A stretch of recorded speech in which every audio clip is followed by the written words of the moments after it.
Welcome to Bledsoe Said So, guys. This is going to be part 2 of the Eschaton. Let me try that again because I cannot believe I just messed that up. The Eschaton. And since it's a continuation of the previous topic, I'm just going to go ahead and get right to the things that I am required by the powers that be, which are Alex, to mention before we get into the topic. Don't forget about contact modalities. We're coming down to the wire. It's May 1st through 3rd in Delavan, Wisconsin at the Lake Lawn Resort. It's a fantastic experience. I will not be there, but Alex will be there in my place. And my sister, my brother, and my father will be there hosting Skywatches and doing workshops throughout the weekend. There's going to be a bunch of amazing other presenters there throughout the weekend. And it's just a great vibe. I truly, highly recommend that you go. It's just an incredible energy. And it's a really cool resort too. So something that you should keep in mind is, not only meeting people of like mind, but then all the hangouts that happen in the evenings that I'm regretting to miss, and all the Omies that get together and chill and do the impromptu Skywatches and hang out in the resort and just good times. Let the good times roll. And check out their website, Contact Modalities XPO. By now, the giveaway for the 4th VIP Skywatch is sold out, so you still have the 3 at the ticket purchase to experience that's open to the whole conference. So there's going to be 3 Skywatches. Or actually, you know what? Let me roll that back. I'm going to take a step back. It's 3 total Skywatches. One of them is for VIP. 2 of them are open for the whole conference. I think I might have been saying that wrong. It's 3 total Skywatches. So you don't want to miss it. It is a fantastic experience. I very much regret missing it, but my son, as of now, it's Thursday, March the 5th, and tomorrow my son is going to be fully grown to term at 37 weeks, and he is due at the end of this month, March 27th. So for obvious reasons, I'm going to have my hands full. I can't be there.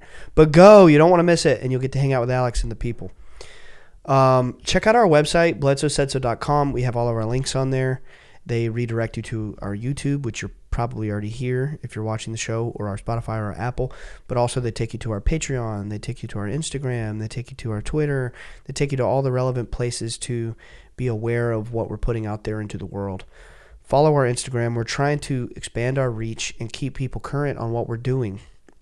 So check us out on there. You'll see all of our conference schedules. If we have any public Skywatches going on, which right now Contact Modalities is the only one that's confirmed to the public. There are others that we're working on behind the scenes, other conferences and things that are reaching out. So always follow us on Instagram at Bledsoe Said So. That is the most important place to stay current on all of our news. This is a video app where we record sometimes weeks, if not months in advance. There's no way to stay current with what we're doing just by listening to the show. You have to follow us on other social media sites. I get a million emails saying, when's the next Skywatch? When's the next Skywatch? When's the next Skywatch? I don't have time to, unfortunately, answer a million individual people. We put it on our platforms in one go to cast the net so that everybody can see that we're doing. So follow our Instagram. And then also great wonderful ways to support the show is we have our merch shop on the Bledsoe Said So website, and then we have our Patreon with new tiers launched. Check them out if you want to support and be a part of this great mission and help ensure that Alex and I can continue to do this. Check us out on our Patreon, and we truly appreciate your support. Now, let's get back into Revelation, or rather, the subject of the episode derived from the text Revelation, or the Apocalypse of John, known as the Eschaton, which is the great final end of the world subject, right? Now, spoiler, the world's not going to end. It's going to be the beginning of something fantastic and something new. And according to the book, which is the script that the elites are playing out, these dumb f***s, you can bleep that if you want, Alex, but I'm going to continue to say it. They don't even realize that the script that they're using, they lose in the end. So why they're doing it, who knows? But if you know the end of the story, we win in the end. So have no fear, people. Nevertheless, we're going to go over the script that was prophesied in the book of Revelation 2,000 years ago. So last week we ended off right at around chapter 6. So that's where I'm going to pick up today in the book of Revelation. So if you're coming here from last week's episode, then this should be pretty seamless. I'm going to literally, in my notes where I started chapter 6, that's where we're picking up from the end of last week's.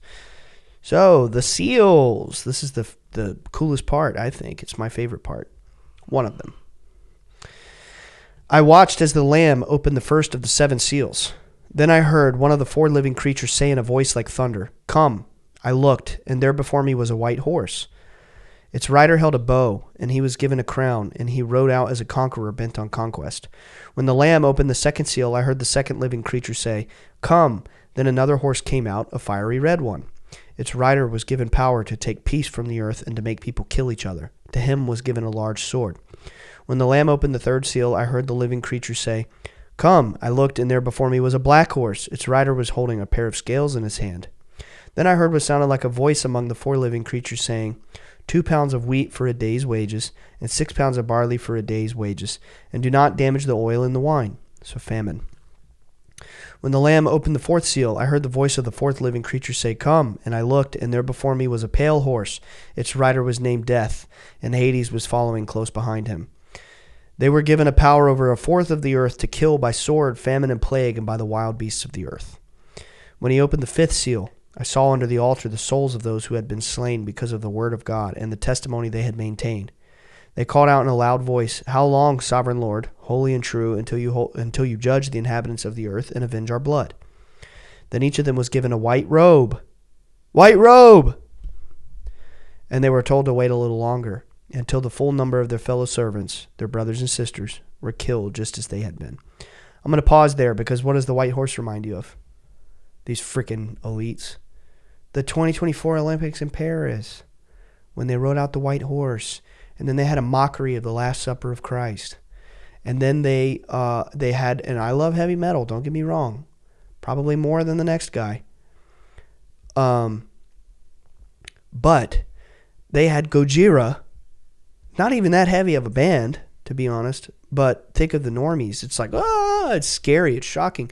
They had Gojira performing with symbolism of Marie Antoinette being beheaded. And they had like artistically shown, like the head of Marie Antoinette was like making these weird, gyrations and singing during Gojira. Do you remember this? The performance.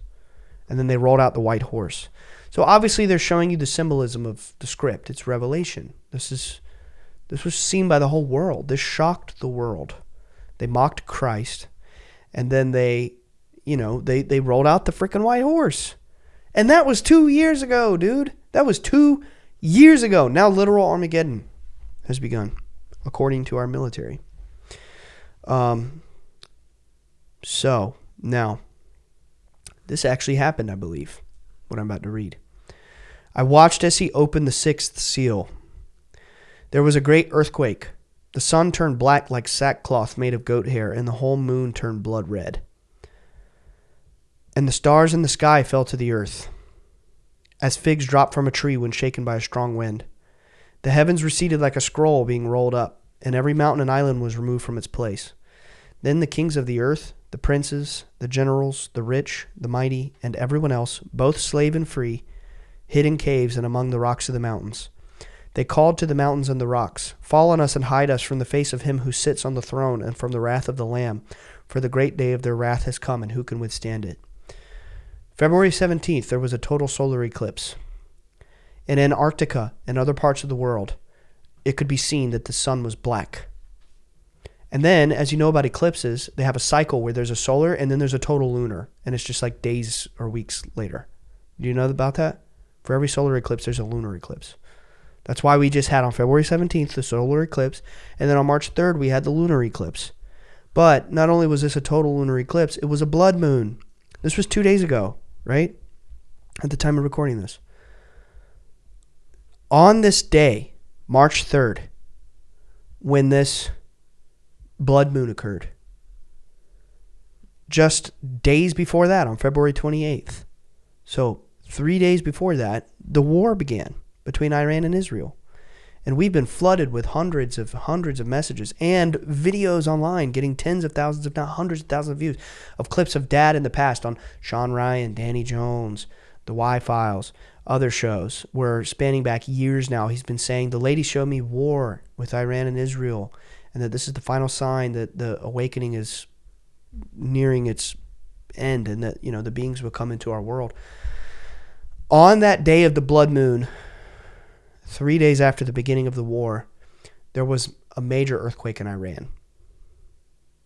So we have the sun black, February 17th, the moon red on February 3rd, with an earthquake. You see where I'm going with this? March 3rd? March 3rd. You said February. Sorry, February 17th, we had the solar eclipse.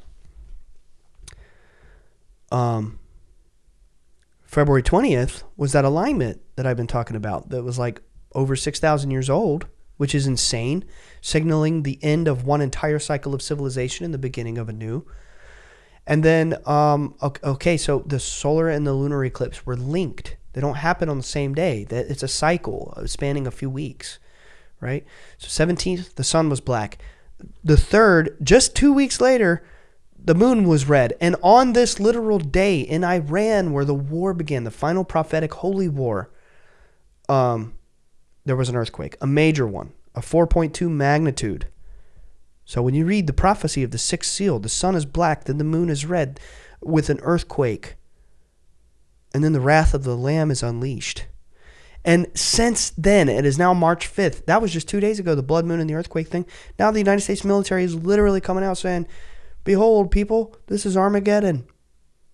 And the president is anointed by Christ to bring about the final holy war and signal the return of Jesus Christ. So it's like the elites are putting the subtitles on to the movie so that the blind and the sheep can read and see, holy crap, this is Armageddon. They're calling it Armageddon. They're literally on the news saying this is Armageddon, it's the holy war.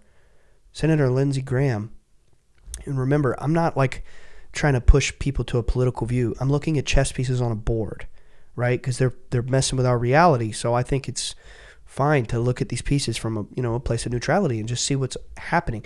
And to be clear, this is very important to say, the events of this prophecy directly affect me.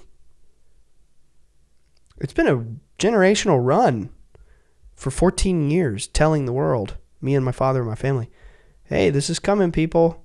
The elites are using this as a script.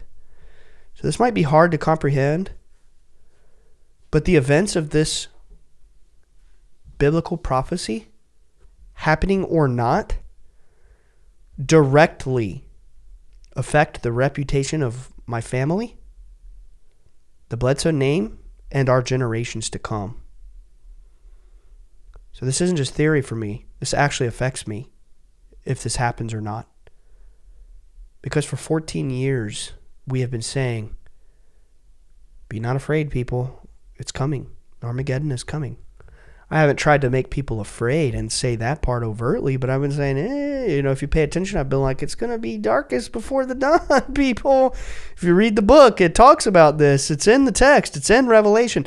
And I've been pretty clear saying that the lady said, I've done 150 interviews, plus 200 plus episodes of my show. Obviously, I don't talk about the lady every time, but whenever I do, if you listen, I'm like, she said that the book of Revelation is the script that is being used by the elites. And she said, as it is written, so shall it be. So if you read between the lines, it's been a little nudge, like, read the book, people. This is what's going to unfold, because they're going to force it upon the masses. And that includes war, unfortunately. But fortunately, we have to understand that these events are not organic. This isn't just happening because it's being forced upon us. And as sad as that is, and as shocking as that is for some people to accept, that's good news. And it's good news not because people are suffering. It's not for anything like that, but rather because we have no choice but to reach a place of surrender and give up and realize God is the only thing that can save us. And God will save us, because we were told that when it gets to this point, it will only be allowed to go on for so much longer before there is intervention from the light And, the darkness is exposed, and that's happening all around us. Look at the Epstein files. Later on, I can't remember exactly which chapter, but I have it written down. It speaks of the mystery, Whore of Babylon, the great mystery, who sits upon the throne of the beast of the world. And she's basically a prostitute, and she's kind of like a slave to the whims of the elites, or as it would say in biblical terms, the kings of the world. And it's a metaphor for the Babylon system of control. It even talks about Babylon, the great whore of mystery. Look at the Epstein files coming out. I'm not going to hover too much on the specific dark practices because that's not my job. My job is to help people find the light. And my job is to help people not be afraid. There's a million other people out there doing deep dives on the Epstein files. But if you read them, it's pretty eye-opening. And it all leads to one conclusion. God is real. They believe it. These people who are worth a combined trillions and trillions of dollars, who are harming children and worse, and writing about things like cloning, time travel, seeking the resurrection chamber of Gilgamesh, and all kinds of other stuff in there, really bad stuff.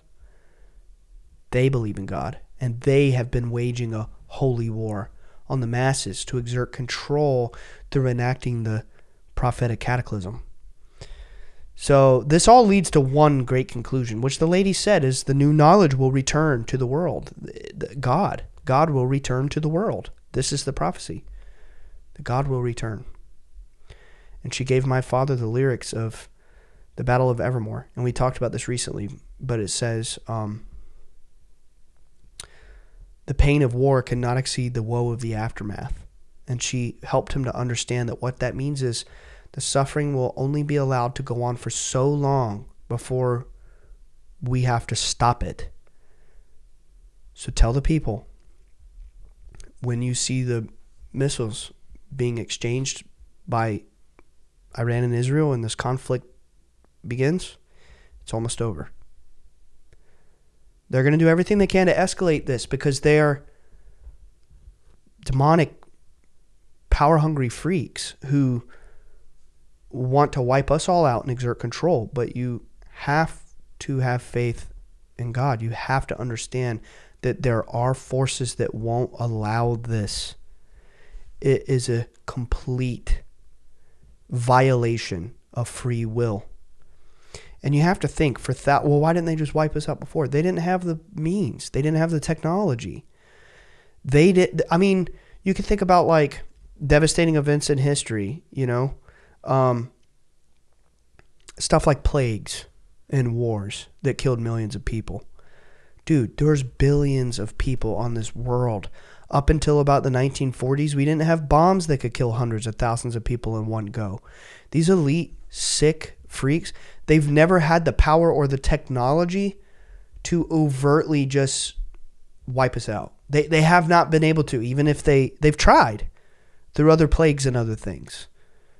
They talk about pandemic simulations in the Epstein files and all kinds of crazy crap that, I have to say, people that they have deemed as conspiracy theorists have been saying all along. But, I digress. It's almost like that narrative was mocked to steer people away from what was really unfolding there. They've wanted to wipe us out. They have not had the power or the technology for thousands of years. And now we're in the age where they could shoot a bomb and they can kill 1 million people. Well, how do we wipe out the population? We bring the whole world in on this conflict and just unleash chaos and let them all destroy each other and bomb each other's capitals and cities and send plagues upon the people. So this has been their plan all along, and they've been biding their time to a certain point.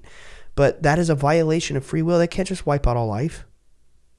The higher beings will not allow this. And it is to that point where it will only be able to continue for so long. So you have to remember, now we're in the 11th hour. And more than ever, people are afraid. They feel as if they are in the darkness. They feel no hope. They think everything is demonic because their soul has been so violated by the elites and by the propaganda of the media that they don't know what to believe. They don't know what to think or what to trust. I mean, for Christ's sake, we're out there talking about orbs of light being angels and putting Jesus Christ on the cover of UFO of God and talking about the lady who said she's the Holy Spirit. And we're getting comments, but they're demons, they're demons, they're demons, they're demons. Do you test spirits with Jesus? Do you test spirits with God? It's like, you're not listening to what we are saying.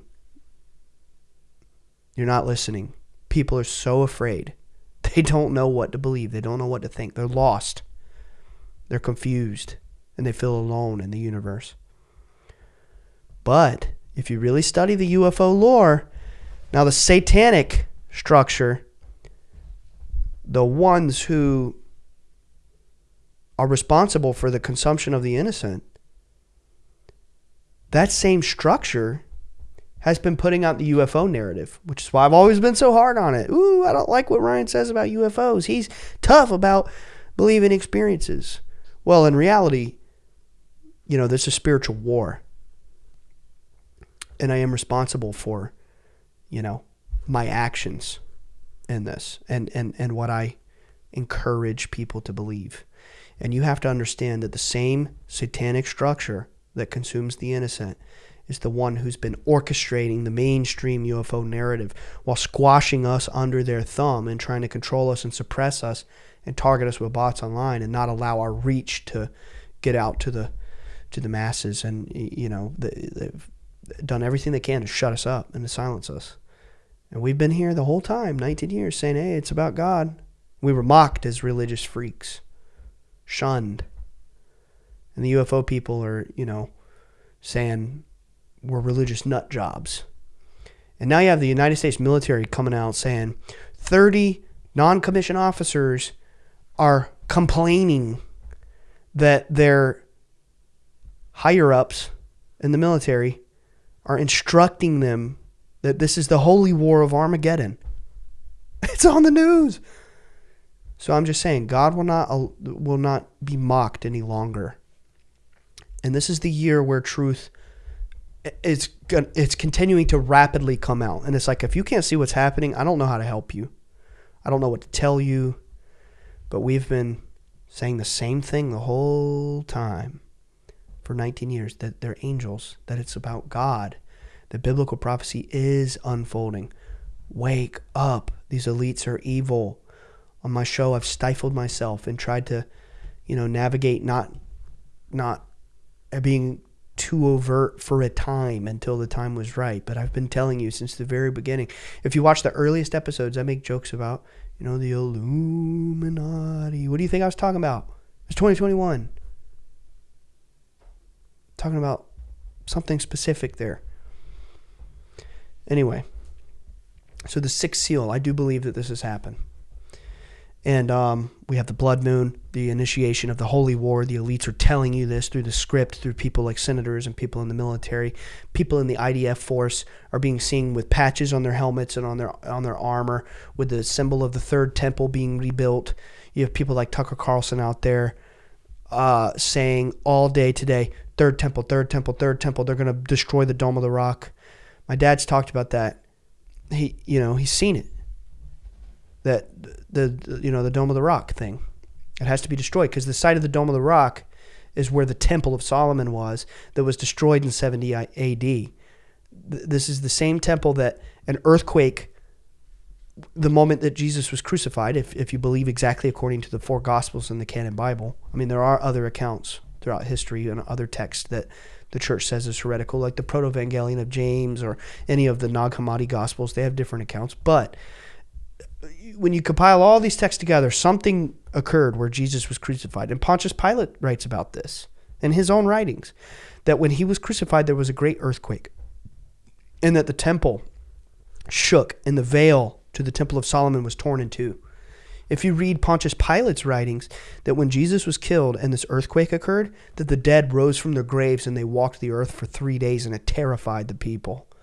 And that the Roman authorities said Christ must be God because even the dead rise at his crucifixion. So guess what? Last week, scientists start putting out data. I don't know if you heard about this, Alex, but they have proven now through looking at the sediment of the earth that there was an earthquake in Israel between 33 and 36 AD when Jesus was crucified. So truth is coming out. And guess what? Another thing, on February, I think it was 24th, we talked about this. The writings found in Germany. I think we went into a whole thing about this 2 or 3 episodes ago. So our reality is crumbling. The not reality itself, but the version that has been given to us by the powers that be. Because they've done everything they can to mock God and to suppress the truth from our minds and give us a certain view. You get Darwinian evolution when you're in school. You get Big Bang Theory. You get dinosaurs. You get, cavemen. You get what you get and take it. And don't talk about that God stuff. You can do that at home. But we're going to tell you what you need to know. And you're mocked if you talk about this other stuff. So now that the 6th seal has occurred, and we had the blood moon, the eclipse, the earthquake, and now they've announced basically overtly that this is Armageddon, the freaking holy war. As shocking as that is for people to accept, we have to have hope. We have to be positive. It's like, and I don't mean to offend anybody over this, and it's a touchy subject that I've personally been going through with loved ones, but let's say you're told that you have cancer. I know that there's people out there really suffering with cancer, and I don't mean to make a mockery of that by any means. But let's say I tell you you have cancer. Are you going to lay down and you're going to just eat junk and give up and lose the will and let the sickness consume you and lose all hope?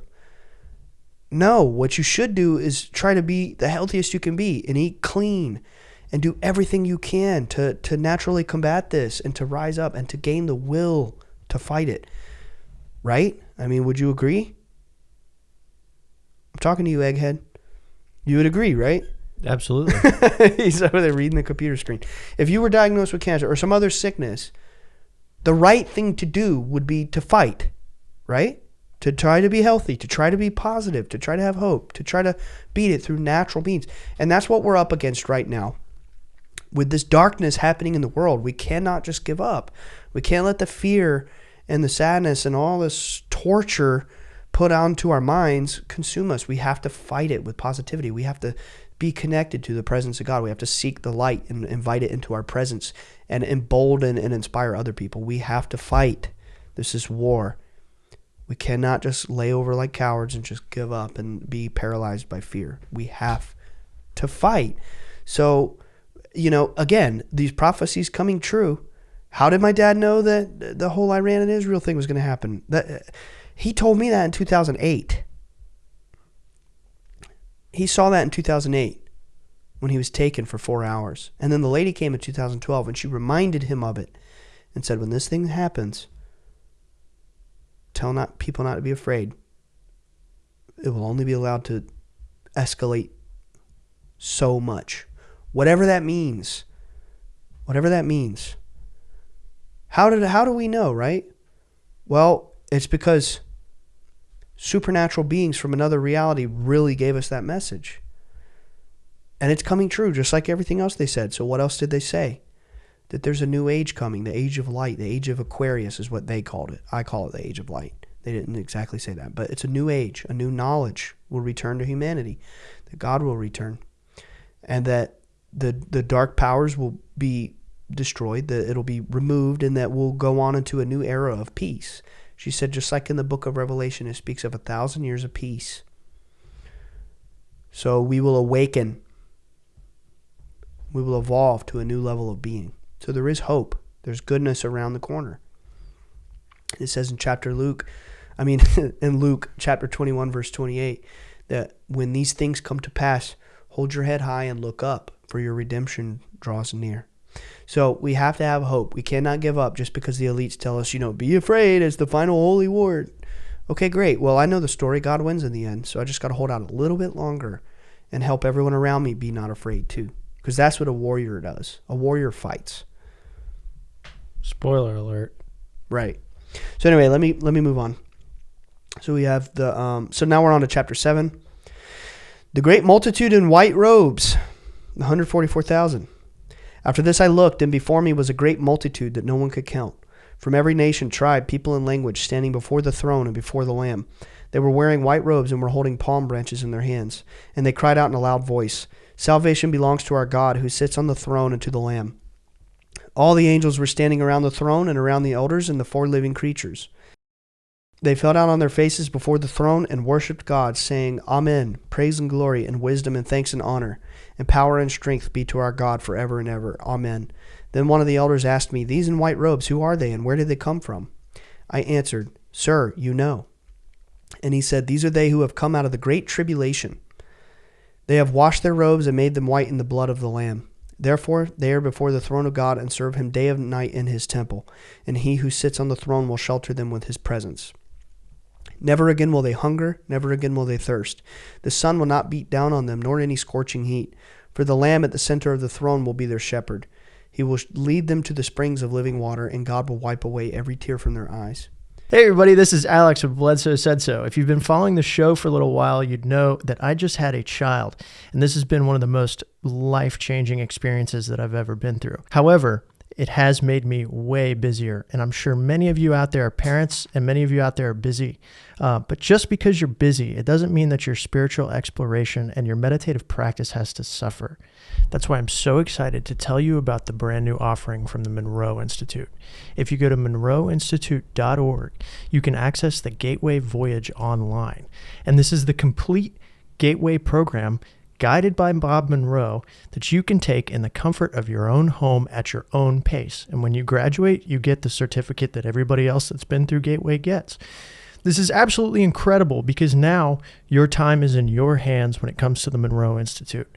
So if you go to the monroeinstitute.org, again, that's monroeinstitute.org, and use code BSS at checkout, you get an additional discount. monroeinstitute.org, use code BSS at checkout. So, about that, it speaks of the tribulation, right?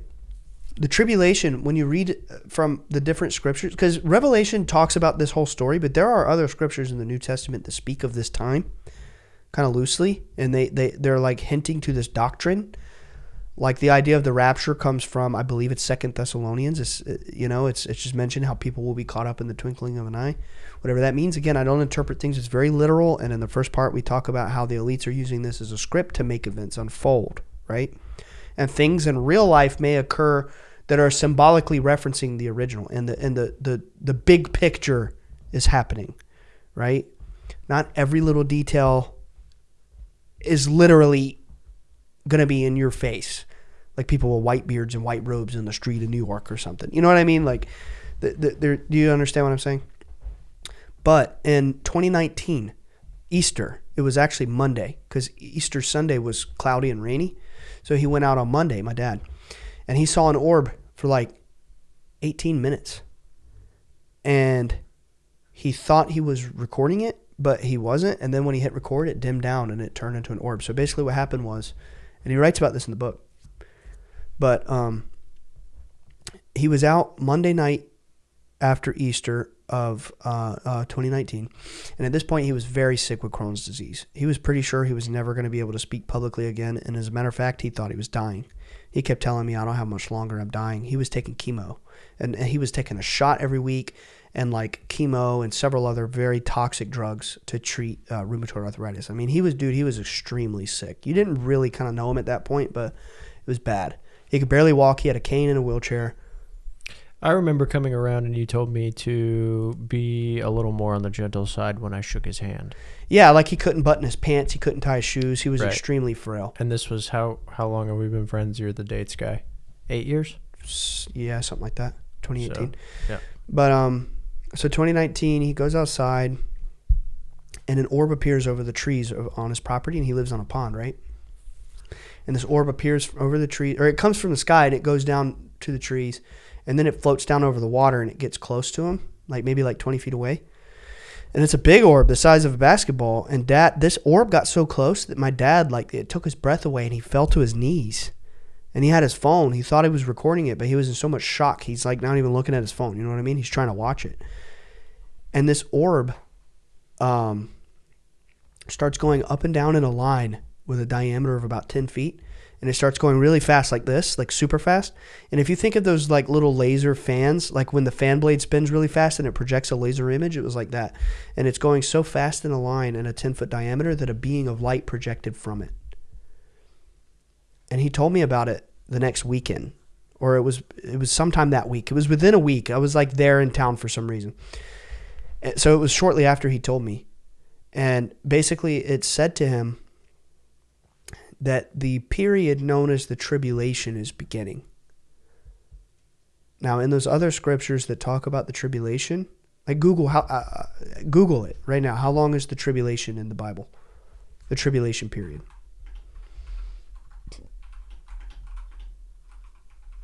It told him that the tribulation was beginning. 7-year period of divine judgment, upheaval. It's more like 7.5, I thought. Either way, it's 7 years. The tribulation, as mentioned in several scriptures of the Bible, is a period where the times get so tough on earth that even the very elect, the people of God, would be deceived at the nature of the world and would be tricked into suffering and being in darkness. So think about it. In 2019, the being came and said, the period known as the tribulation is about to begin. Tell people to basically, trouble is coming. Warn people. Go back out and start talking. And at this point, my dad had been on a really bad arc of his sickness, so he wasn't talking publicly for probably like 7 or 8 years at this point. And he was telling me, I'm not going to make it much longer. So I'm like, he's never going to talk again. And that's kind of why I started the podcast, because he was so sick at that time. But I literally thought he was never going to have the strength to do this anymore. So it said the tribulation is beginning. Warn the people. Trouble is coming. Just a few months later, COVID hit. And it shocked the world, right? But what is 7 years from 2019, I wonder? From Easter, no less. Any thoughts? Well, quick math would tell me about now. Right now. Yeah. So he said that period is beginning. Trouble is coming. Go and warn the people. And you have passed the test. You didn't change your story from God. You kept it true to the fact that it was God. So for this, we're going to reward you. And we're going to bring you cameras and witnesses. And we're going to help you and give you undeniable proof to show the world. And, again, quick math, 7 years from that point is 2026. So shortly after that, I started my podcast. And we were just like, we got to do this. We got to get out there. We got to get ahead of this. So that's why in the very beginning, I say this is a meta-documentary project. In my mind, I'm like, I'm speaking to the future. Post the event. Post the awakening. Because long from now, people will go back and they will listen to this. And they will watch in the past what unfolded. When it all changed. The whole... The propaganda, the lies that we were put under and how it came out, But so I think the tribulation is coming to a close, and I think so much longer before the awakening unfolds. And it's just the beginning. It's not the end. It's the beginning of a new knowledge. I mean, it's already happening now with the Epstein files. That's not over. That is not over. That's just getting started. And that's going to reveal some shocking stuff. Chapter 8. When he opened the seventh seal, there was silence in heaven for about an hour. And I saw the 7 angels who stand before God, and the 7 trumpets were given to them. Another angel who had a golden censer came and stood at the altar. He was given much incense to offer with the prayers of all of God's people on the golden altar in front of the throne. The smoke of the incense, together with the prayers of God's people, went up before God from the angel's hand. Then the angel took the censer, filled it with fire from the altar, and hurled it on the earth. And there came pearls of thunder, rumblings, flashes of lightning, and an earthquake. Then the 7 angels who had the 7 trumpets prepared to sound them. The first angel sounded his trumpet, and there came hail and fire mixed with blood, and it was hurled down on the earth. A third of the earth was burned up, a third of the trees were burned up, and all the green grass was burned up. The second angel sounded his trumpet, and something like a huge mountain, all ablaze, was thrown into the seas. A third of the sea turned into blood, and a third of the living creatures in the sea died, and a third of the ships were destroyed. The third angel sounded his trumpet, and a great star, remember, that refers to angels. We talked about that in part 1. The mystery of this whole text is that when it speaks of a star, it's referring to the angels. A great star, blazing like a torch, fell from the sky on a third of the rivers and on the springs of water. The name of the star is Wormwood. A third of the waters turned bitter, and many people died from the waters that had become bitter. The fourth angel sounded his trumpet, and a third of the sun was struck, a third of the moon, and a third of the stars, so that a third of them turned dark. A third of the day was without light, and also a third of the night. And as I watched, I heard an eagle that was flying in midair call out in a loud voice, "Woe, woe, woe to the inhabitants of the earth, because of the trumpet blasts about to be sounded by the other 3 angels." Chapter 19. 9. The fifth angel sounded his trumpet, and I saw a star that had fallen from the sky to the earth. The star was given the key to the shaft of the abyss. When he opened the abyss, smoke rose from it like the smoke from a gigantic furnace. The sun and the sky were darkened by the smoke from the abyss. And out of the smoke locusts came down on the earth and were given power like that of scorpions of the earth. They were told not to harm the grass of the earth or any plant or tree, but only those people who did not have the seal of God on their foreheads. I skipped this part because I told you I wasn't saving all of the text. But it speaks of those 144,000 in white robes, the innocent people who are the children of God, basically. I mean, that's kind of like my paraphrasing of it, that they receive a seal from God. Not the mark of the beast, but the seal from God, which will protect them from the wrath that's going to be unleashed on the planet. They were not allowed to kill them, those with the seal on their foreheads, but only to torture them for 5 months. And the agony they suffered was like that of the sting of a scorpion when it strikes. During those days, I might have misunderstood that part because I skipped some from a previous chapter. But it might have been that the people with the seal of God were not the 144,000, but that it was people on earth who were supposed to receive the wrath but wouldn't be allowed to die through it. I'll have to go back and look at that. But I skipped large parts of text. I'm reading that. I'm like, that doesn't sound right. Yeah, it was confusing because it was going back and forth between the chosen and the non-chosen. Like the specifically... Right. And I skipped paragraphs of text. Yeah, not chosen people. It was because I read the entire 21 chapters of Revelations today, and I only kept some paragraphs. I'm pretty sure that's what it was. That people were given a seal so that they would live through the wrath, but they couldn't die, but they could experience the agony. And then those 144,000, it speaks about how they were removed to not suffer the wrath at all, right? Because this is the final judgment of the earth, basically, all this stuff. And the agony they suffered was like that of the sting of a scorpion when it strikes. During those days, people will seek death, but they will not find it, and they will long to die, but death will elude them. The locusts looked like horses prepared for battle. On their heads they wore something like crowns of gold, and their faces resembled human faces. Their hair was like women's hair, and their teeth were like lions' teeth. They had breastplates like breastplates of iron, and the sound of their wings was the thundering of many horses and chariots rushing into battle. They had tails with stingers like scorpions, and in their tails they had the power to torment people for 5 months. They had as king over them the angel of the abyss, whose name in Hebrew is Abaddon, and in Greek is Apollyon, that is, the destroyer. The first woe is past, the other 2 are yet to come. The sixth angel sounded his trumpet, and I heard a voice coming from the 4 horns of the golden altar that is before God. It said to the sixth angel who had the trumpet, "Release the 4 angels who are bound at the great river Euphrates."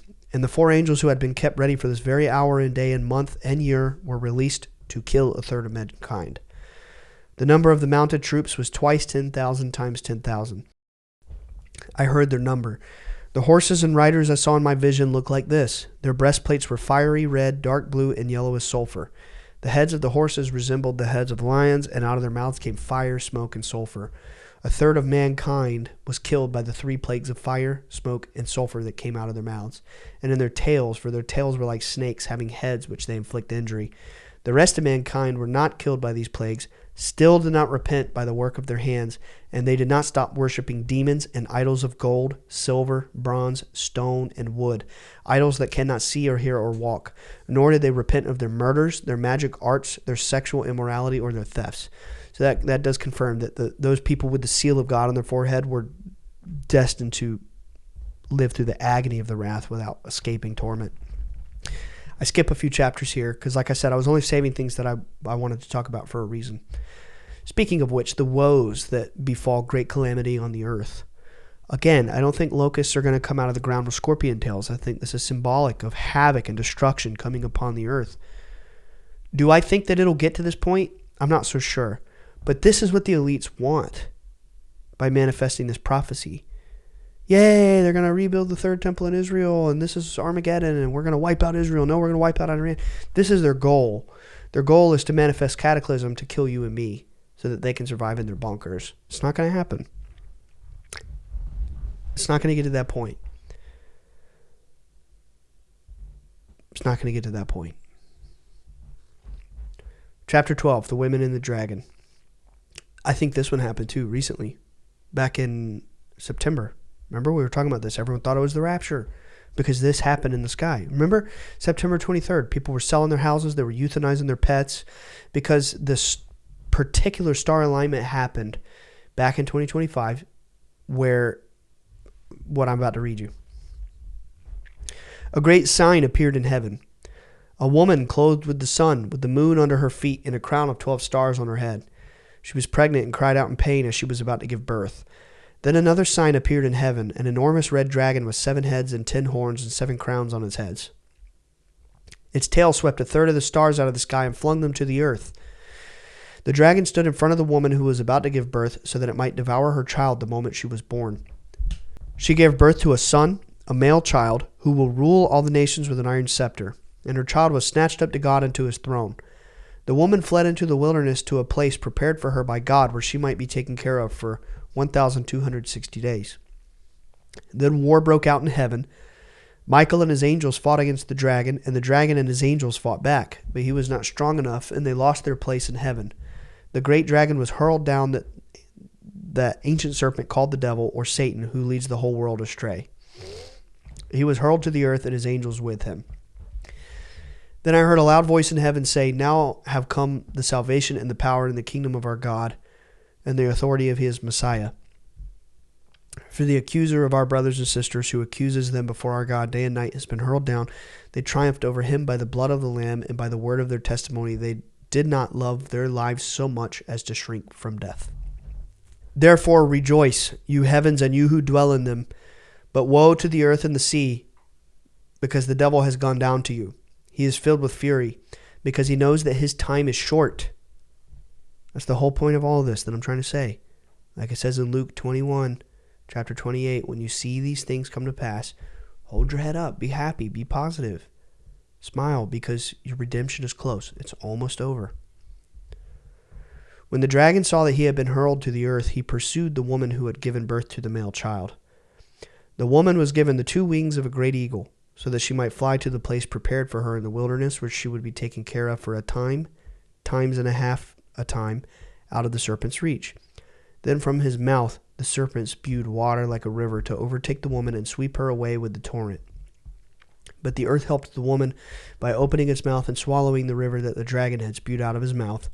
Then the dragon was enraged at the woman and went off to wage war against the rest of her offspring, those who keep God's command and hold fast their testimony about Jesus. And I can't help but think of the lady here.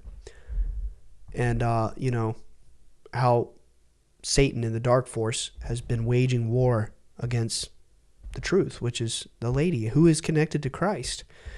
Read texts like the Pistis Sophia or the Gospel of Truth in the Nag Hammadi library, these sacred scrolls that were taken to Egypt and hidden in the desert because they were being crucified and killed for hundreds of years until the 300s when Christianity became legal. And then they banned Gnosticism as a heresy and said, we'll cut your head off if you teach this. You have to teach it our way. You have to swear fealty to us and our version. People are still under that, unfortunately. Most people. This is the part that's about the Emperor Nero. When we were talking in part 1, how in ancient times this was a gematria cipher referring to the Emperor Nero being the Antichrist of the time, but also we can understand this as symbolically playing out in modern days. The dragon stood on the shore of the sea, chapter 13. And I saw a beast coming out of the sea. It had 10 horns and 7 heads with 10 crowns on its horns, and on each head a blasphemous name. The beast I saw resembled a leopard, but had feet like those of a bear and mouth like that of a lion. The dragon gave the beast his power and his throne and great authority. One of the heads of the beast seemed to have had a fatal wound, but the fatal wound had been healed. The whole world was filled with wonder and followed the beast. People worshiped the dragon because he had been given authority to the beast, and they also worshiped the beast and asked, "Who is like the beast? Who can wage war against it?" That beast was given a mouth to utter proud words and blasphemies and to exercise its authority for 42 months. It's 3.5 years. It opened its mouth to blaspheme God and to slander his name and his dwelling place and those who live in heaven. It was given power to wage war against God's holy people and to conquer them, and it was given authority over every tribe, people, language, and nation. All inhabitants of the earth will worship the beast, all whose names have not been written in the Lamb's book of life, the Lamb who was slain from the creation of the world. Whoever has ears, let him hear. If anyone is to go into captivity they will go. If anyone is to be killed with the sword they will be killed. This calls for the patient endurance and faithfulness on the part of God's people. Then I saw a second beast coming out of the earth. It had 2 horns like a lamb, but it spoke like a dragon. It exercised all the authority of the first beast on its behalf and made the earth and its inhabitants worship the first beast whose fatal wound had been healed. And it performed great signs, even causing fire to come down from heaven to the earth in full view of the people. Because of the signs it was given power to perform on behalf of the first beast, it deceived the inhabitants of the earth. It ordered them to set up an image in honor of the beast who was wounded by the sword and yet lived. The second beast was given power to give breath to the image of the first beast so that the image could speak and cause all who refuse to worship the image to be killed. It also forced all people, great and small, rich and poor, free and slave, to receive a mark on their right hands or on their foreheads, so that they could not buy or sell unless they had the mark, which is the name of the beast or the number of its name. This calls for wisdom. Let the person who has insight calculate the number of the beast, for it is the number of a man. That number is 666, and in the original it was 616. It was 616, and over time it was changed. That's what I learned in college. All right, I'm moving along. I'm skipping chapters. This is chapter 14. It speaks about, and I don't have to read all of the individual chapters if you're not feeling it, but let me at least read the part about the whore of Babylon.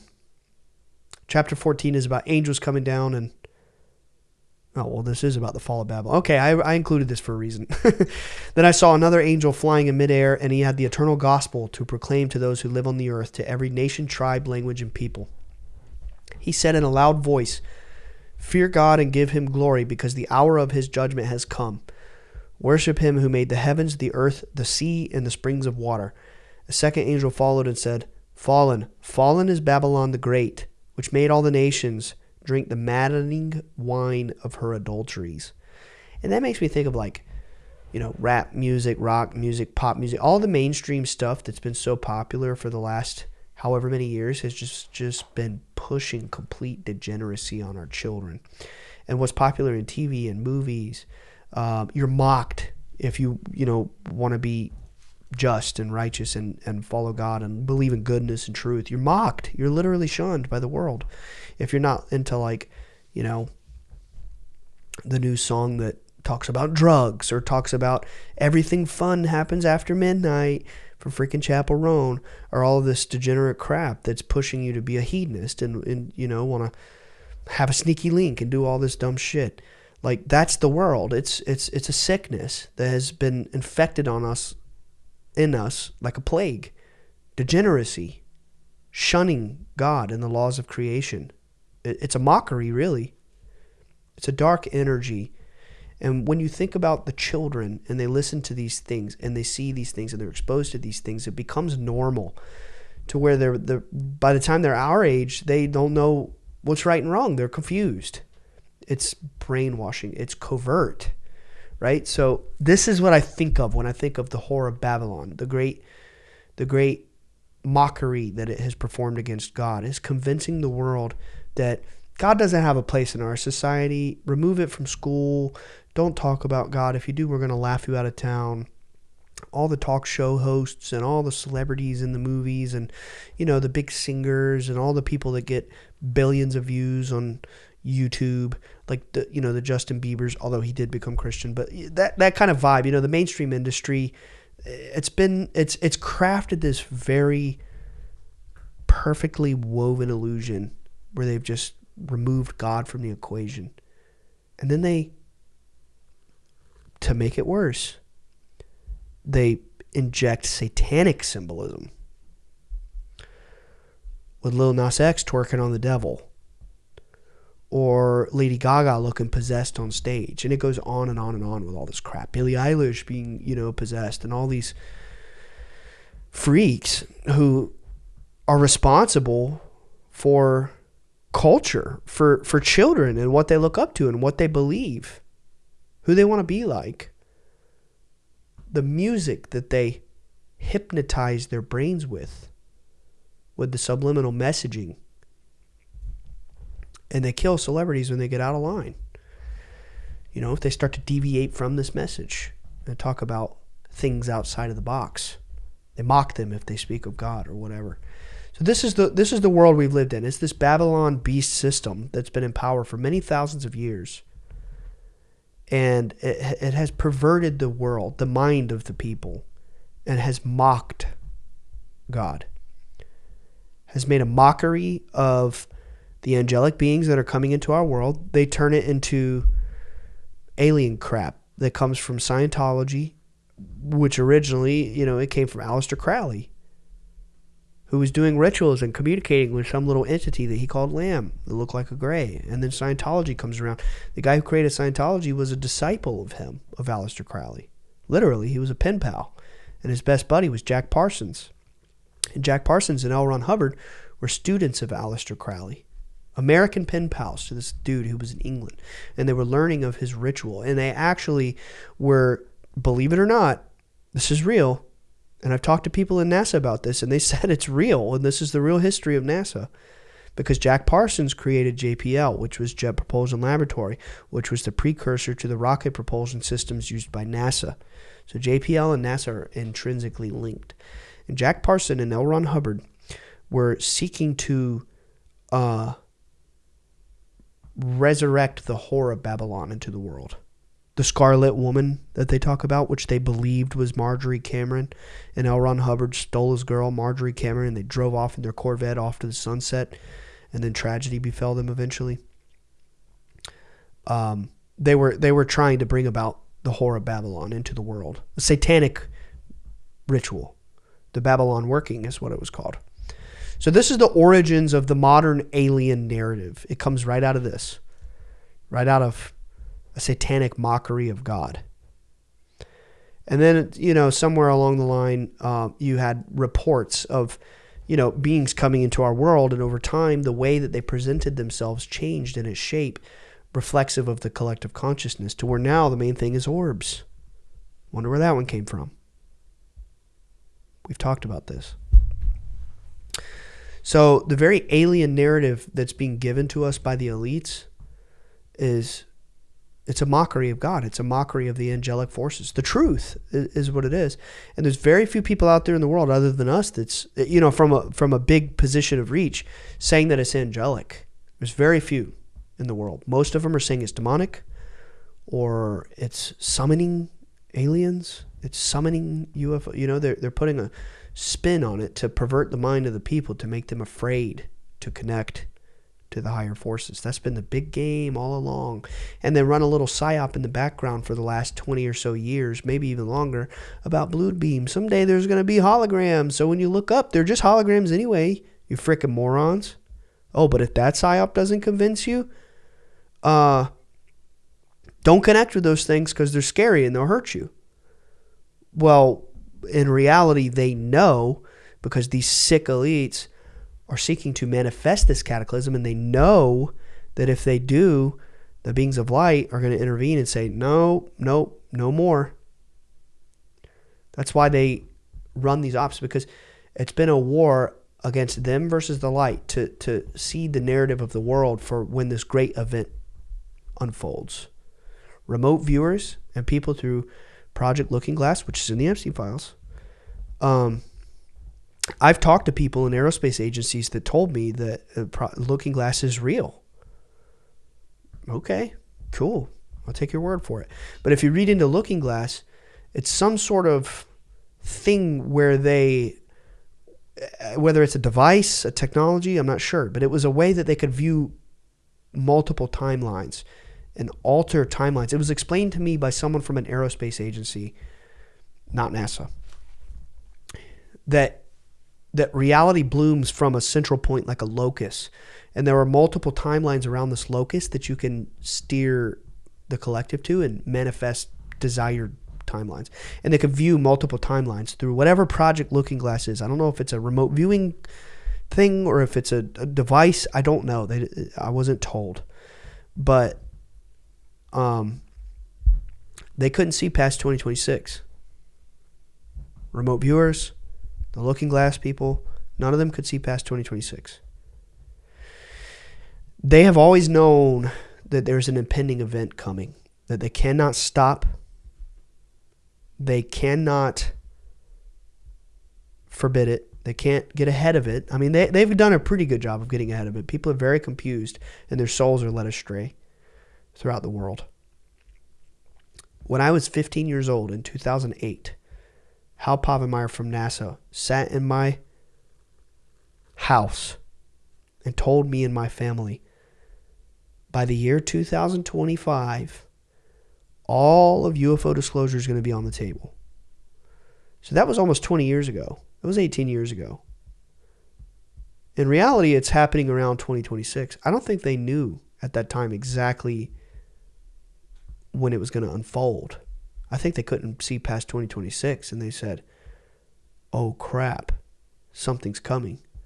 Then the lady comes along in 2012, and she says to my dad, go warn the people. Tell them to be not afraid, to awaken, to live from the heart, to be connected to the light, because God is returning to the world, and there's going to be an alignment signaling the beginning of a new age of Aquarius. It's going to be a shift into a new knowledge, and the powers of heaven are changing so that I will return to the world and be with the people, the lady, the Holy Spirit, you know, and the people in the CIA find out that we're seeing the lady, and they come to us saying, hey, you know, I'm with the CIA and NASA and Air Force Intelligence and NRO, and I work at Area 51, and I have all these badges, and I've got some questions. I was sent by my superior to ask you some questions, and you know, I want to know this prophecy that the lady gave you, because I've got some people at the Pentagon who really want to know.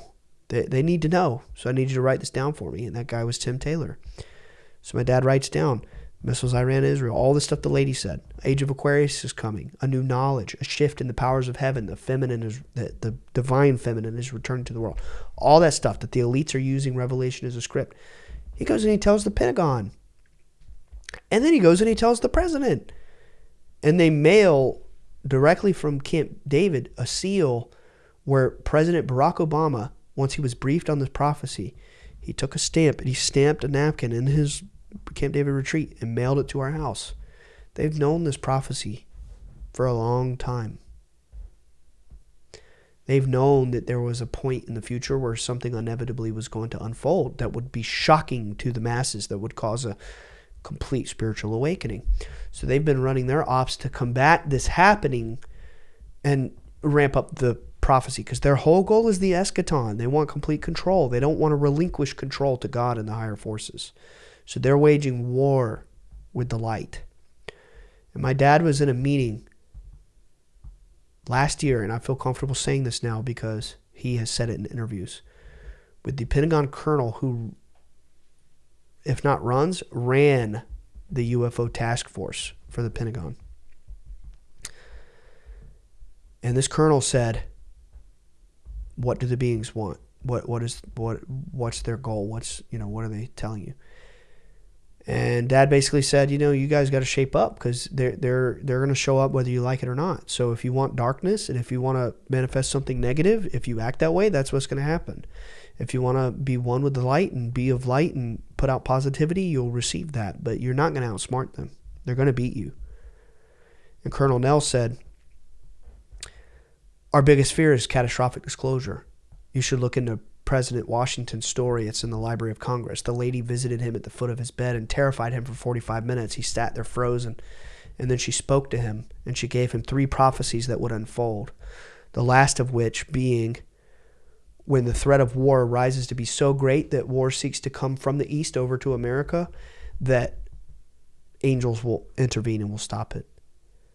So they compared my father's prophecy of the lady to the one that the lady gave George Washington and others. They're very seriously afraid of this. And he basically said, this is our biggest fear. It's catastrophic disclosure. It would be absolutely destabilizing to our continuity of power. And, it would be catastrophic when the beings reveal themselves to the world and intervene. Once nukes get pulled into that equation, that's when, things start intervening, literally intervening into our world. And they know this too. So Dad and I are curious, like, are they avoiding nukes in these conflicts to try to like skirt the prophecy and fly under the radar and continue to do these things? I don't know. I'm just sharing what I was told, right? The point is, have hope. It's a message of hope that there is something out there that cares for us, and we have to break our mind free from the system and have hope and be a beacon of light and spread. We have to fight, we have to be warriors. We have to be warriors of the light, warriors and monks, actually. We have to be knights, really, knights in battle. Knights of the light. But, so anyway, back to the text. I went on a little tangent there. Talking about the whore of Babylon. Did I start this part yet? Then I saw another angel flying in midair, and he had the eternal gospel to proclaim to those who live on the earth, to every nation, tribe, language, and people. He said in a loud voice, "Fear God and give him glory, because the hour of his judgment has come. Worship him who made the heavens, the earth, the sea, and the springs of water." I did read this part. A second angel followed and said, "Fallen, fallen is Babylon the Great, which made all the nations drink the maddening wine of her adulteries." A third angel followed them and said in a loud voice, "If anyone worships the beast and its image and receives its mark on their forehead or their hand, they too will drink the wine of God's fury, which has been poured full strength into the cup of his wrath. They will be tormented with burning sulfur in the presence of the holy angels and of the Lamb. And the smoke of their torment will rise forever and ever. There will be no rest day or night for those who worship the beast and its image, or for anyone who receives the mark of its name. This calls for patient endurance on the part of the people of God who keep his commands and remain faithful to Jesus." Then I heard a voice from heaven say, "Write this, blessed are the dead who lie in the Lord from now on. Yes, says the Spirit, they will rest from their labor, for their deeds will follow them." And I looked, and before me there was a white cloud, and seated on the cloud was one like a son of man, with a crown of gold on his head and a sharp sickle in his hand. Then another angel came out of the temple and called in a loud voice to him who was sitting on the cloud, "Take your sickle and reap, because the time to reap has come, for the harvest of the earth is ripe." So he was seated on the cloud, swung his sickle over the earth, and the earth was harvested. Another angel came out of the temple in heaven, and he too had a sharp sickle. Still another angel who had charge of the fire came from the altar and called in a loud voice to him who had the sharp sickle, "Take your sharp sickle, gather the clusters of grapes from the earth's vine, because its grapes are ripe." The angel swung his sickle on the earth, gathered its grapes, and threw them into the great winepress of God's wrath. They were trampled in the winepress outside the city, and blood flowed out of the press, rising as high as the horses' bridles for a distance of 16,000 stadia. Again, I do not think this exactly literally what happened, where a being comes down with a sickle and goes shriek and harvests the world. The point is that the elites want to manifest this big picture where it gets so bad and the conflict is so escalated on this world where something comes in and destroys us, whether it's a geophysical event. I mean, they're speaking of, at some points the sun scorching the earth. I don't know, but this is what they want. It's cataclysm. They want to wipe us out. They want to they're playing chess against God with us as the pawns on the board to seek what they believe they're the ones of God, and in their faith, their sick satanic faith, they can do any vile evil act necessary and see us as slaves so that they can achieve what they want to bring about their Messiah, which is the beast. And they really believe this. So they believe by fulfilling the role of this prophecy that they can bring about the Eschaton because their God will destroy us, the slave class. It's ridiculous when you say it out loud, but that's really what they believe. It's not going to happen because they don't realize that God is the light. They can believe whatever they want and attach to a little psychic aggregate force that exists out there and says, please plunge the knife in that kid. Please, it gives me a little juice. It gives me a buzz. You know, that's what they are loyal to. Little pest spirits that you know, I mean, I'm making a mockery of the darkness, but they attach themselves to this dark force that gives them a buzz when they do, you know, really nasty stuff. But that's not God. God is eternal. God is the light. God is love and justice and triumph and mercy. And they don't realize what force they're waging war with. The beings, the phenomenon that they're telling you to be so scared of, they're terrified. Grown special forces assassins piss their pants and cry when they come face to face with it. And then they go out and they say, the phenomenon hurts people. The phenomenon kills people. It attacks people. Well, what they're not telling you is they're doing horrible things. And they're being terrified by the angels. They're being terrified by, you know, orbs, or if they're angels, basically, giving them psychic images that is terrifying them and stopping them from doing things like murder on American soil, stuff like that. That's real. It's real stuff. And I could probably skip this last part. It just talks about more plagues, devastation of the earth, wormwood. It's just an interesting part of the story, but I don't necessarily need to read it. The bowls of God's wrath. I want to skip to the good stuff, you know, and not necessarily read about all the plagues wiping out the billions of people on the earth and the pains in their sores and the agony and, you know, the demons and impure spirits that raise from the Euphrates. I don't need to read all that stuff. It's symbolic. I mean, I don't know. I don't know. It talks about, oh, this is important. Look, I come like a thief. Blessed is the one who stays awake and remains clothed, so as not to go naked and be shamefully exposed. Then they gathered the kings together to the place in Hebrew that is called Armageddon. The seventh angel poured out his bowl into the air, and out of the temple came a loud voice from the throne saying, "It is done." Then there came flashes of lightning, rumblings, peals of thunder, and a severe earthquake. No earthquake like it has ever been seen on earth. So tremendous was the quake. The great city split into 3 parts, and the cities of the nations collapsed. God remembered Babylon the Great and gave her the cup filled with the wine of the fury of his wrath. Every island fled away, and the mountains could not be found.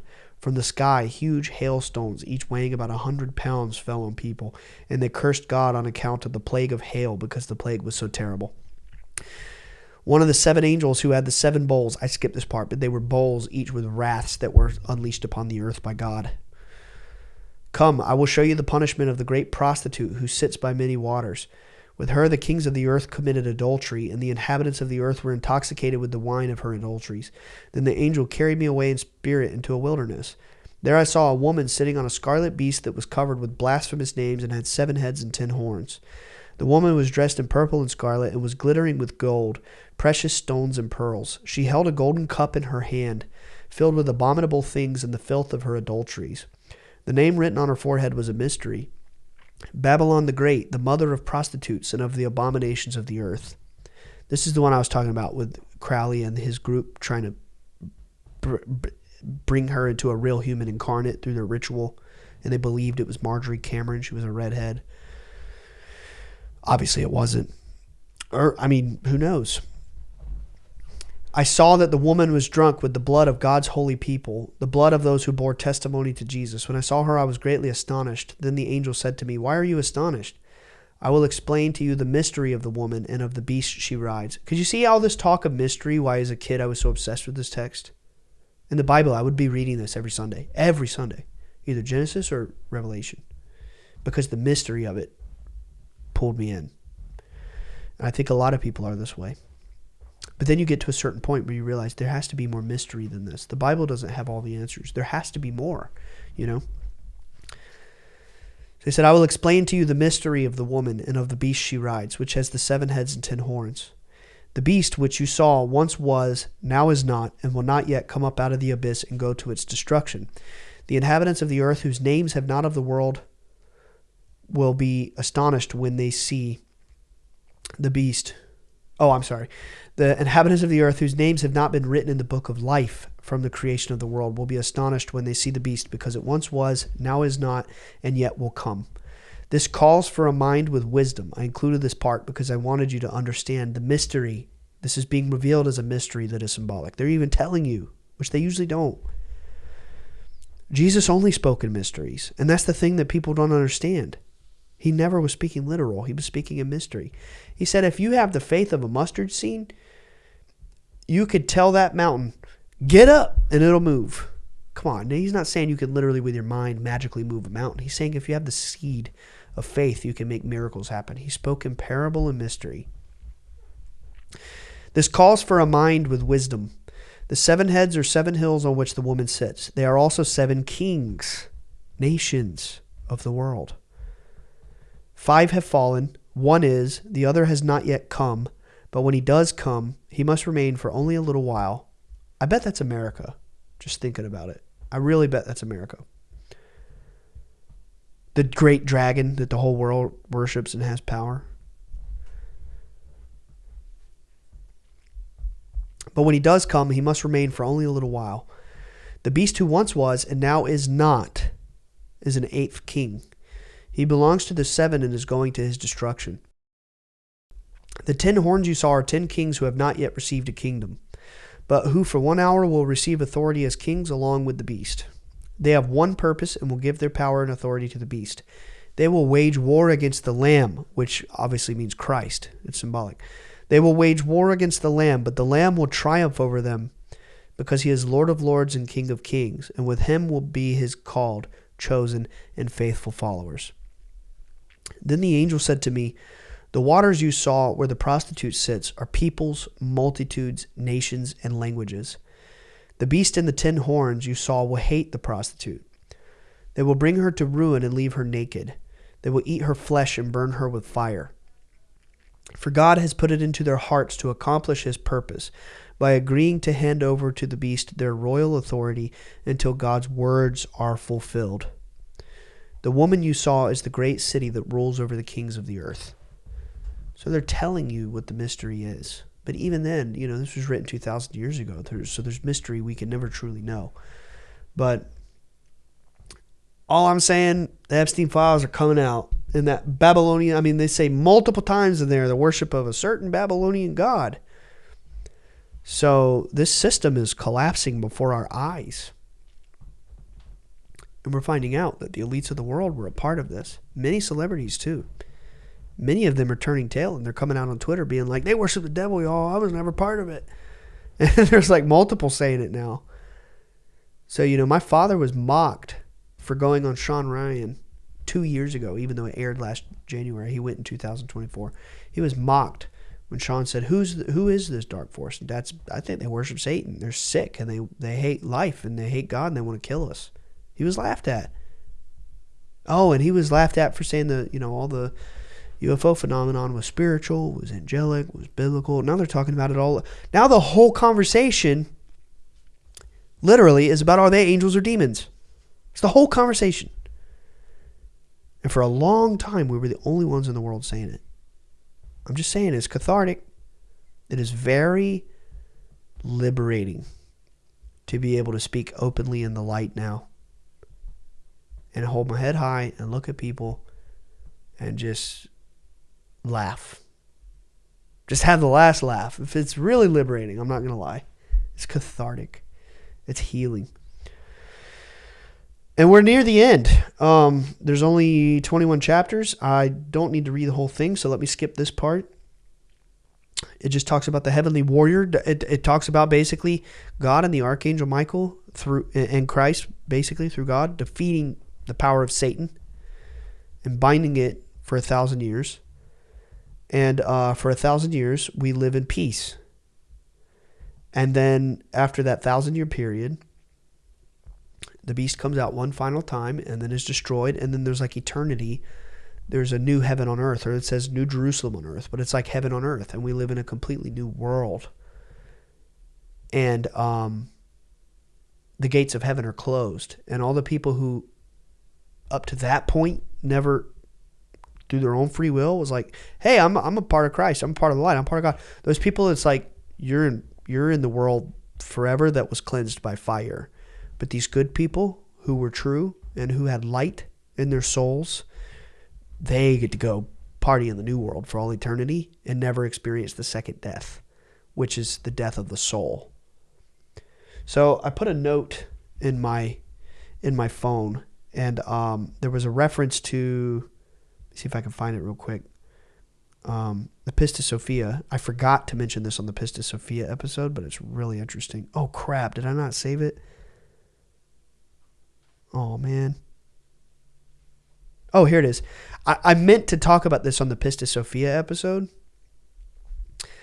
but check this. So the Pistis Sophia discusses the eventual closing of the gates of the light.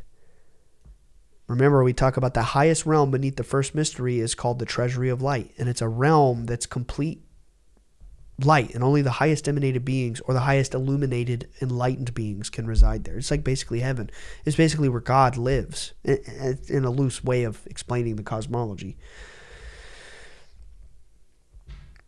In the context of the eschatology or the end times, this occurs when the predetermined number of perfect or complete souls has been fulfilled and gathered into the light. The gates to the treasury of light become closed. At that point, the gates are shut permanently, marking a kind of consummation or closure before the final purification of the world by fire. The relevant passage appears in chapter 125, the third book of the Pistis Sophia. Such men know not when the number of souls will be at hand, obviously. For if the number of the perfect souls shall be at hand, I will now shut the gates. Oh, I'm sorry. This is the actual quote from the text. Let me start over from that lens. Such men know not when the number of perfect souls will be at hand.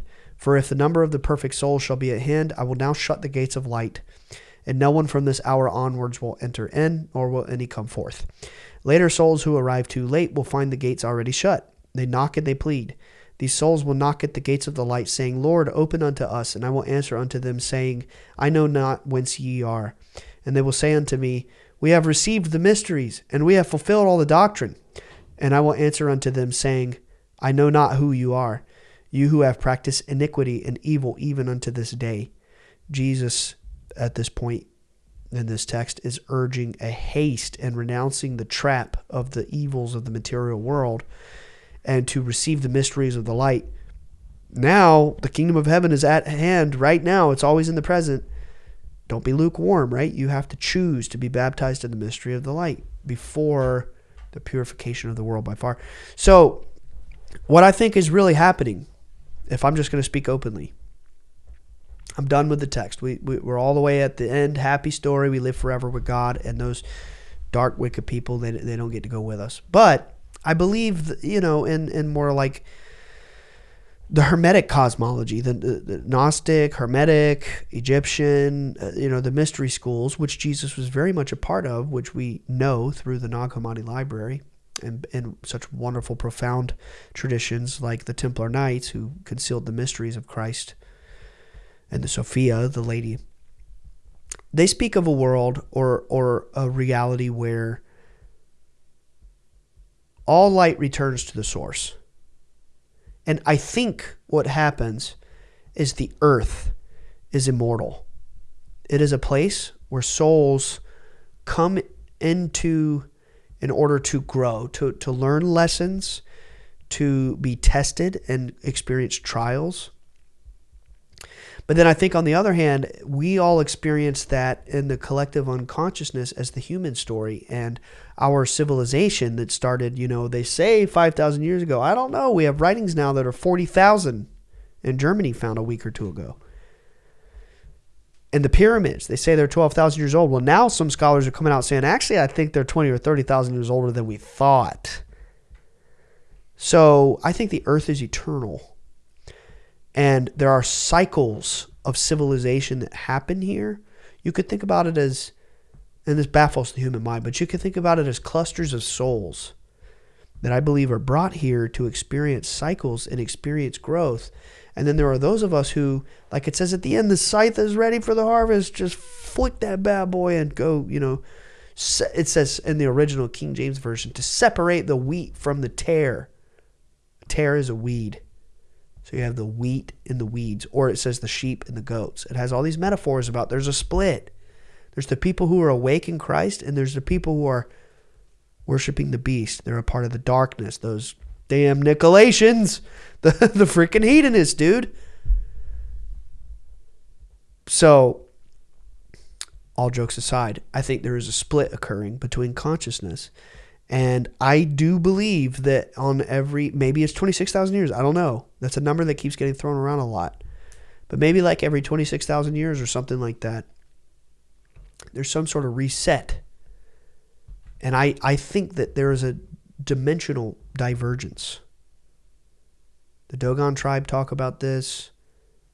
I mean, they talk about this in Hinduism with the death of the Kali Yuga era and then the return into the Age of Light. The Templars have some really interesting thoughts about this, about there being some sort of split. Dolores Cannon talked about this. There's a lot of different things. If I really went and looked down the list, there's a lot of people that talked about a split. Remember, Sammy Hagar talked about this in 1977. 50 years, there's going to be a split, a crack in the world. So I think that those of us who are awake and who have sought the truth and been good and have suffered because of the sick crap that they've forced on us for all of our lives here, I think that we will get to experience a better reality. We've held on to our faith. We have believed in the higher forces and have sought the light and the truth and have shunned the darkness. We will get to experience a new reality. And in the old text, they talk about it like heaven on earth. But then the people who are in line with the darkness and they're fooled and they're blind to the truth, they more or less get to, they got to start over. They have to experience another cycle. So I don't know what that's going to look like. I don't know. Maybe that's a warning for what is possible and we all get to awaken. I really don't know. But I know something really good is coming. And the media, the satanic power who owns the media, owns the militaries, owns the nations, owns the banks, owns the big churches. Dude, did you see Kenneth Copeland? You ever heard of him? You know, he's like, everyone says he's demonic. You know what he did yesterday? Well, the video came out yesterday. It was probably on Sunday. Dude, this is real. He was on his stage at his mega church last weekend, and he had a chalice in his hand. I watched the video. He took a knife and he cut his hand and he poured the blood into the cup. And then he had another guy on stage with him, like an assistant pastor or something. I don't know who this guy is. Cut his hand, poured the blood into the cup, mixed their blood, and they drank it. And he said, his blood is in me and my blood is in him. They own the churches. That's what I'm trying to say. The satanic forces, they own a lot of these big churches. They own major religious people. Deepak Chopra, this big, guru, enlightened guy. He's sending emails with Jeffrey Epstein about cute little girls. So they own the religions. Much of them. The Catholic Church. We already know about that. That's centuries back. Graves in Ireland found, or in Canada even, something like that. It's either Ireland or Canada. In the last 10 years, they found a grave underneath an old monastery with the bones of 800 infants. So I'm just saying, the satanic power, they own the banks, they own the churches, many of them. They own, science and the dogma that's being pushed. They own everything. They own reality.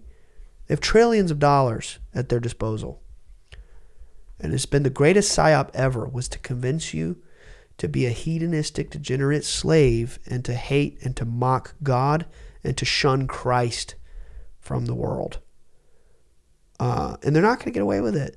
They're really not. It's over for them. Just a little longer. And the Epstein list is the beginning of that undo. People are like, it's going to go away. They're talking about this, it's going to go away. They're talking about this, it's going to go away. It's not going to go away. I can tell you right now, it's not going away. It's not going nowhere. We're seeing the beginning. And I was bringing that up for a reason. Oh, they're never going to come out and be like, well, that's a wrap. God was right. Christ is real. Oh, by the way, about this alien thing, the Bledsoes were telling you the truth and the prophecies were... They're never going to do that. They're not going to do that. It's only for those who have eyes to see what is happening, what is unfolding. You have to know. You have to recognize it within yourself. You have to have the courage to leap forth in your mind and to make your own conclusions and see what is happening. Otherwise, you're just going to continue to be a slave because the media is... They're telling you what to believe over and over and over. And if you're not careful and if you're not vigilant within your mind, you'll say, yeah, I guess you're right. Billie Eilish is pretty cool. You know what I mean? Like, it's that easy. It's just easy to take what's being forced down your throat. Yeah, maybe I will eat Pop-Tarts and feed my little kid ice cream and candies and sugar and, bread and carbs. Like the food pyramid that we've been given since the 50s has been making us sick. Everything. They're giving you a version of reality that, and their goal is to make you dumb, spiritually dead, degenerate, hedonists, God forbid, do drugs, but they'll take you to prison, but they want you to do them. That's why the CIA peddled crack and cocaine and heroin since the 80s. They're assaulting you, the mind, the body, and the spirit through education, through a system created by the Rockefellers in the 1920s or 30s. So your children will be little dumb fucks who spend their entire week learning how to memorize, how to pass the test. And by the way, math, I don't know if you've looked at it lately, because most of us have probably been out of school for a long time. I've been out about 15 years now.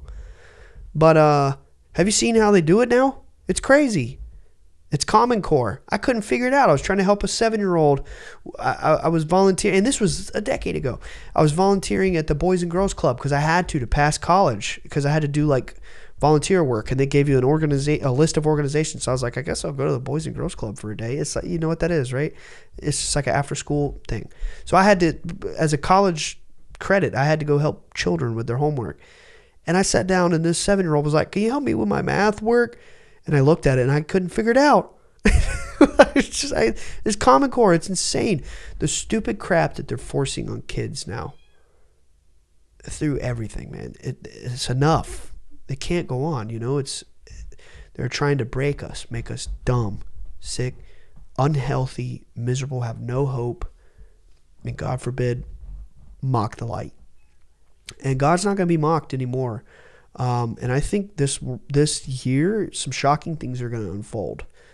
So I thought it was important to get this episode out, as literally yesterday, my phone is blowing up and people are calling me talking about Armageddon, right? My baby's going to be born in 3 weeks. So during the Easter season, I'm going to be out. I'm not going to be recording. I'm going to be holding my little son. And I'm going to be watching One Piece because it returns on April 5th. I'm going to be holding my newborn 2-day-old, or however old he'll be. My dad has some ideas about when. I'm thinking early April. He's like, I don't know. I'm thinking Good Friday. I'm going to be holding my little son, born either late March or early April, watching One Piece, just finding joy in the world and just being in my little cave of happiness and joy and watching it unfold. And, I'll be back in this studio. I've got a couple more to record. Alex and I are meeting 2 more times, and then I'm gone for a month. Who freaking knows what's going to happen in the world. But I'm going to return, and you guys won't miss a beat because we're hustling so that while I'm gone, episodes will keep coming out. That's why I was like, let me go ahead and talk about this now, because pretty soon we'll be months ahead and I won't be able to be current with the podcast. I'm going to be holding my little son, just enjoying the Easter season and just praying for the highest good to unfold in this world.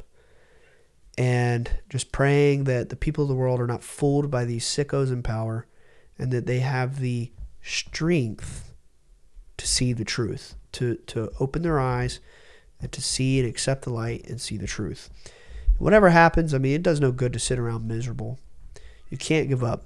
You have to be a warrior and a monk. You have to fight. So be positive. I love you people. Thank you for supporting the show. I hope you enjoyed this. And as always, I'm just keeping it real.